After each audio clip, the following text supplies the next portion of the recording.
Well, we got a special guest joining the show. He joins us Victory Mondays. Obviously, I'm going to be on over under. This dude probably slept 1.5. I mean, I'd say under probably something hour. He had a late night on Sunday. Huge game. You guys know what it is. As always, brought to you guys by BetUS. Covers the Detroit Lions for MLive.com. Our good friend, Mr. Kory Woods. Kory, how you doing, my man? Hey, what's going on? Oh, do I need to switch the camera around a little bit? Yeah, turn it wide angle. So yeah, it'll flip. I think. There we go. Look at that. He's Come back. On, let's go. Hey, Kory. Hey, I know you had a long couple days. All right, and now you I just woke up from a nap just now. Yes, and you get it's like the bye week for the players, the coaches, but it's like partially you guys still got to cover, so you're not really having a bye week, but you get a weekend off at least. Let me ask you: you were at the game. I saw you posted something on Facebook. The crowd. I mean, it was a beautiful photo, packed crowd. What'd you make of the environment, the game? I know probably heading into it, you had a perception of what the game was going to look like, and then you end the game, it's the opposite. What'd you make of the performance there on Sunday? And one of the biggest matchups in the regular season in my lifetime. Well, first off, when you want to talk about what it felt like in there, it felt like a playoff game. I mean, to being quite honest, I mean, I was there for that Rams game and that Tampa Bay game last year, and it didn't feel any different than that. It was a total playoff atmosphere. I mean, the confetti and the streamers and the fireworks, they were going off before the game even started. That was just to welcome everybody into Ford Field. It felt pretty different, especially when Alex Anzalone came out there. I mean, it was loud when they did the introduction, but when they introduced Anzalone last, I mean, it was the earplugs I had in my ear. I might as well just toss them away. But when you're talking about the game, I thought it was definitely going to be more of a high scoring affair when you consider how the Lions having the NFL's top scoring offense, and then when you on the other side of the field, you got a team like the Minnesota Vikings with the season that Sam Darnold's having. Then you got their receiving core of Justin Jefferson, Jordan Addison, Naylor, T.J. Hawkinson. Even want to add Jones into that passing game. I thought it was going to be more of a high scoring affair. The fact that they were able to hold the Vikings to 9 points, I believe that was not only very impressive by Aaron Glenn, who pretty much is called a master class of a defensive game plan. But also, I want to say that is something that I would not really bank on happening the entire postseason. I think that was a really unique situation, and they just had to sell out and go with something, or they were going to end up being a 5 seed.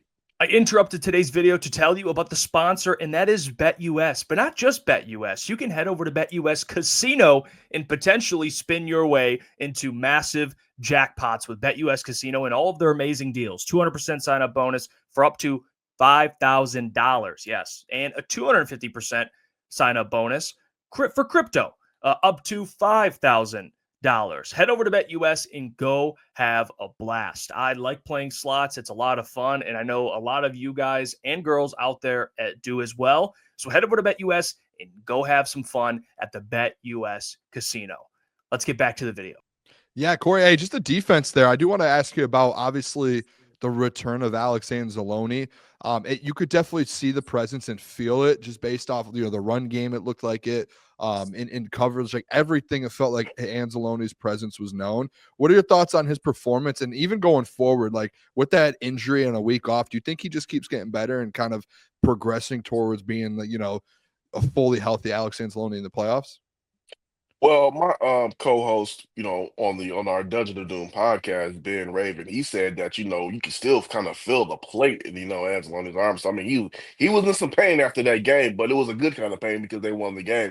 I thought he played well. I mean, he's their best coverage linebacker. He's their captain of their defense. So being able to have him back out there, not to say that Jack Campbell didn't do a good job at the Green Day, just having Alex Anzalone out there with his experience, knowing Glenn's scheme like the back of his hand, it was great to have him out there, and also just from a morale standpoint, your captain came back from a pretty gruesome injury. We're talking about Anzalone coming back for the divisional. This guy came back from the last game of the season because he knew just how important getting that number 1 seed is. So he's able to go ahead and get some rest. So I thought it was good to have him out there. He just performed well, and it showed you just how sorely he was missed because those linebackers, They had their hands full the last time they were inside of Ford Field. I mean, Josh Allen was just targeting, going crazy. So it was a good performance. I believe also with a couple of weeks off, it'll probably be even better. Yeah, Corey, another guy who put on an absolute show last night, and it again out of nowhere, or my bad, 2 nights ago on Sunday night, was Amik Robertson. And we saw him on the outside before in San Francisco and a little bit in Chicago. Do you think with just how you saw him play on Sunday night, that going forward, they're just going to keep him on the perimeter regardless of injuries just because of how good he looked compared to how they're giving up plays on the outside before? I think it remains to be seen. I think right now that I mean, obviously, you would wish you would have Carlton Davis out there, but when you're talking about a guy like Amik Robinson, can he sustain that type of play?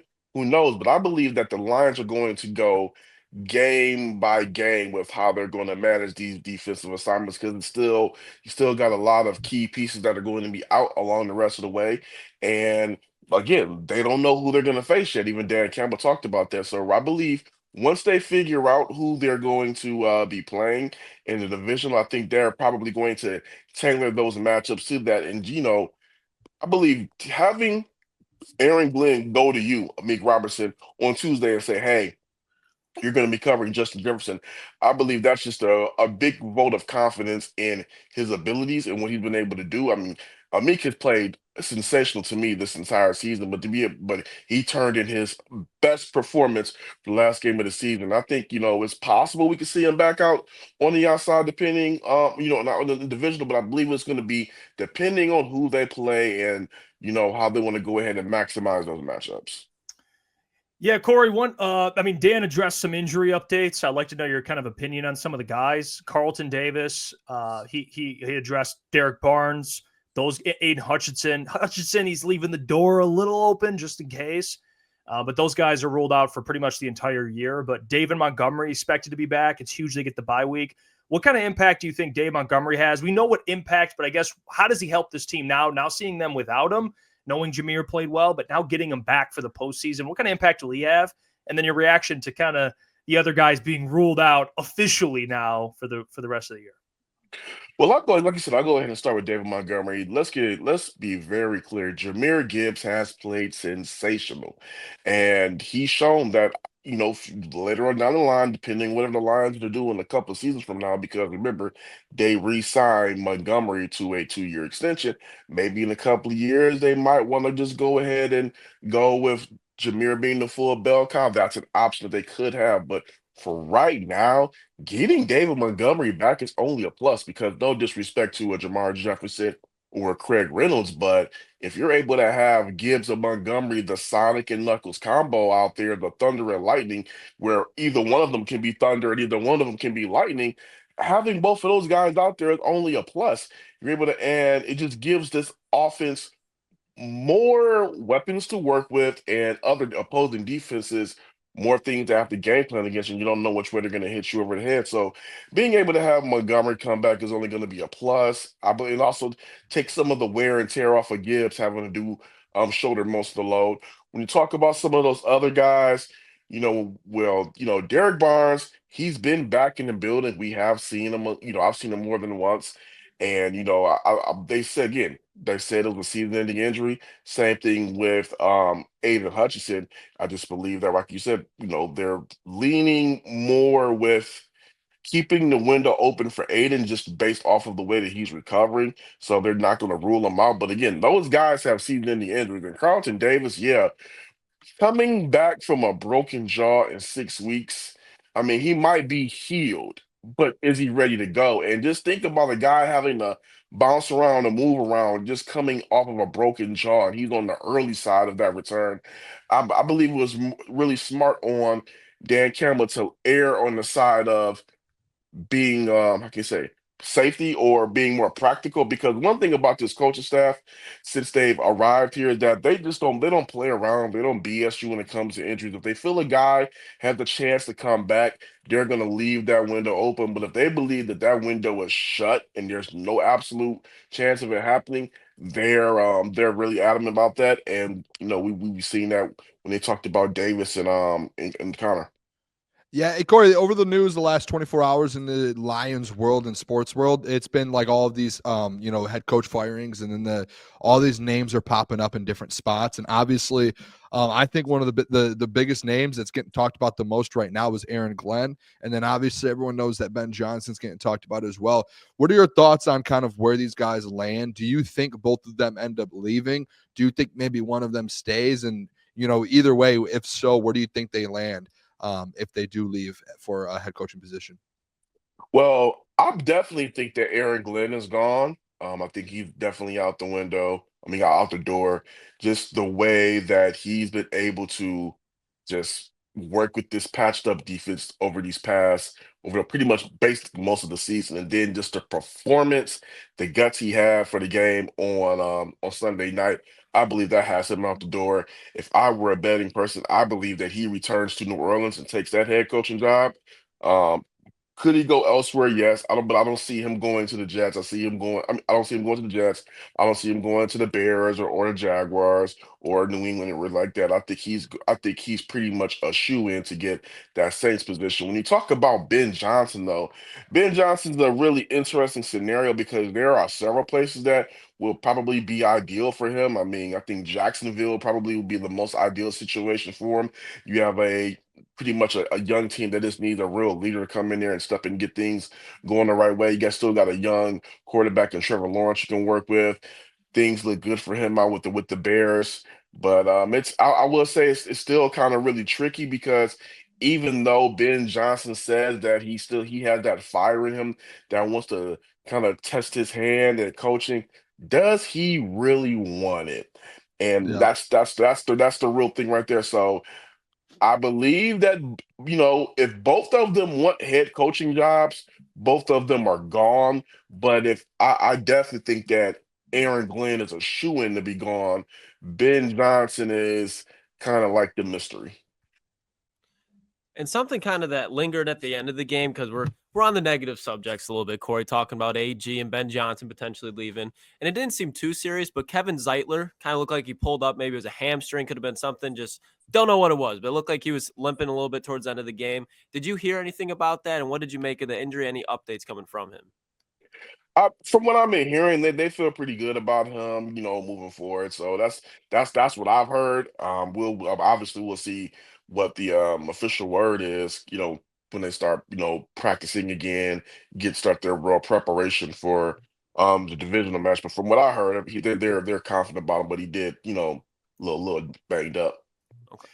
Hey, Kory. So speaking, you already kind of talked about AG and Ben leaving, and we're going to talk more about it today. But the big thing is hypothetical. Now that the Lions are good, it's kind of crazy. Who replaces AG and Ben?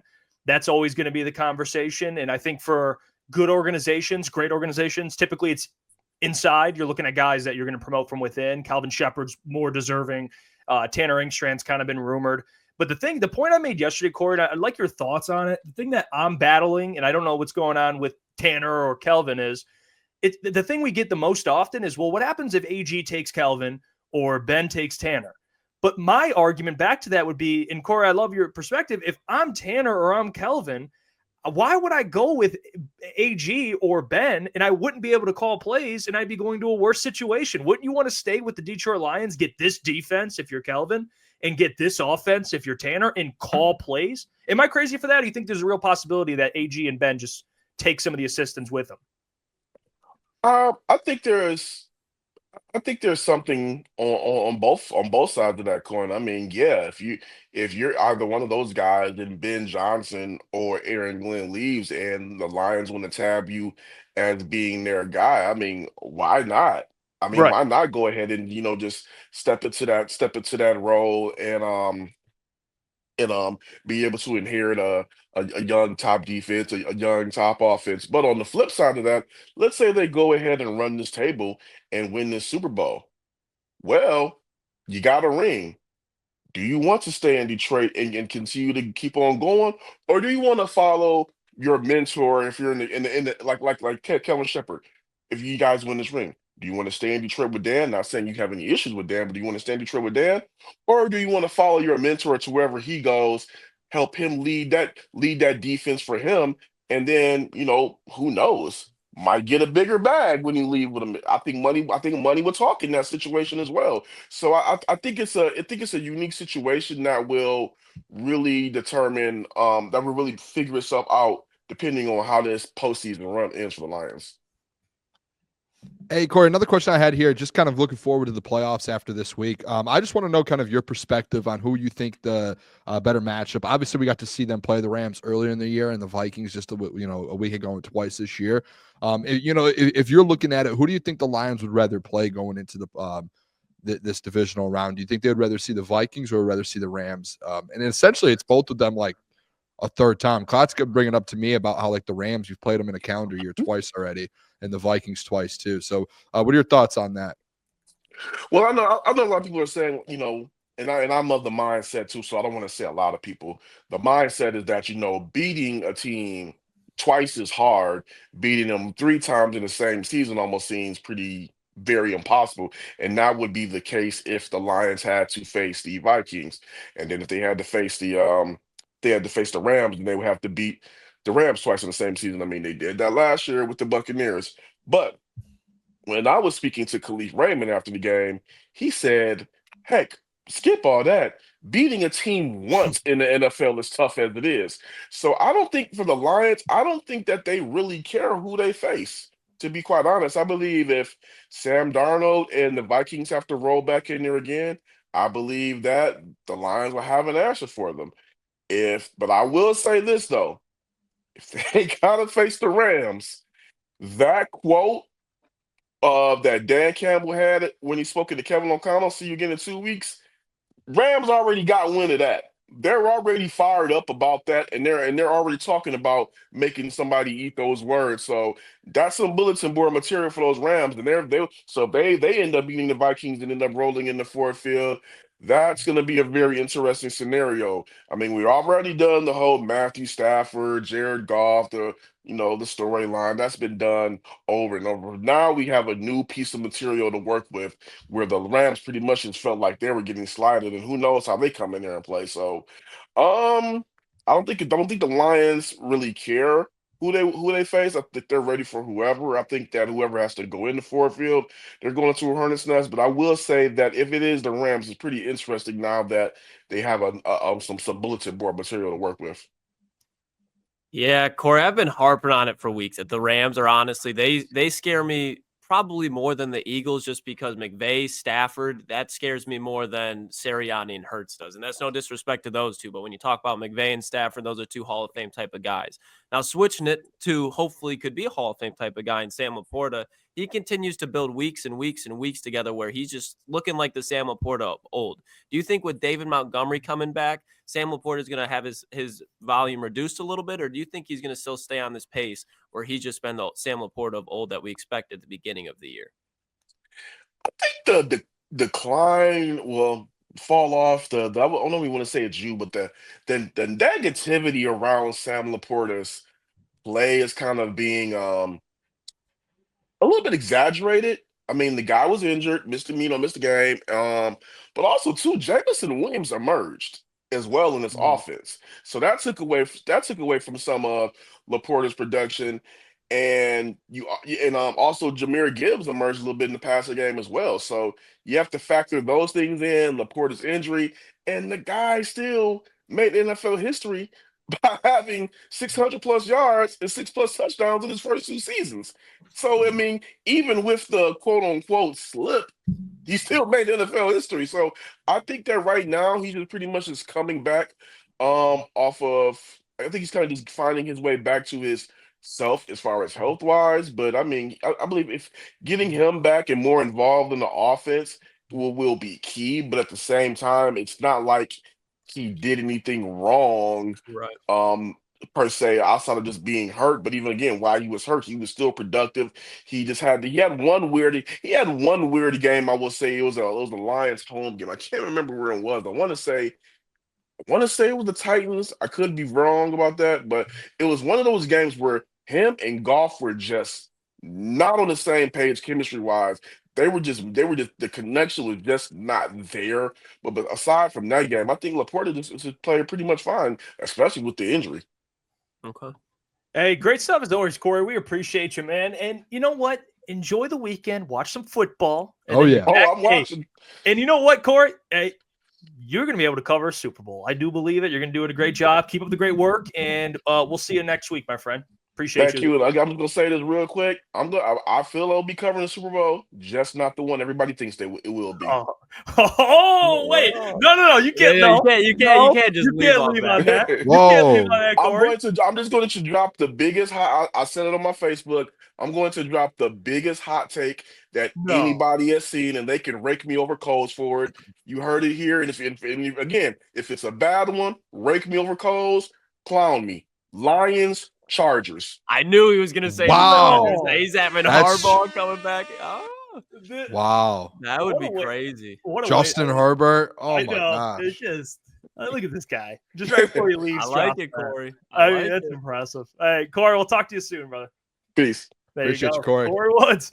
The gym. That's I've never. Could you imagine? That Wow. would be, and I'm pretty sure it wouldn't be able to have any effect on it, but that's Coach of the Year if Jim Harbaugh can do that. But you think about it, it's when you look at how they played the Ravens the first time, and Ladd McConkey wasn't in his rhythm yet. It was a close game. Like, I think Jim Harbaugh defensively can limit most of these offenses in the AFC. Hey, real think quick. They're going to be in every game that they play. Yeah, They for sure. I absolutely. think Denver too will be just defense. I think in the playoffs, defense. And by the way, as always, brought to you guys by BetUS. Hey, what's going on there? It's Jeff Iafrate. Appreciate you for finishing the video. You can check out one of the videos here suggested or show support by commenting, liking, and subscribing. And buy your merchandise, officialctsports.com.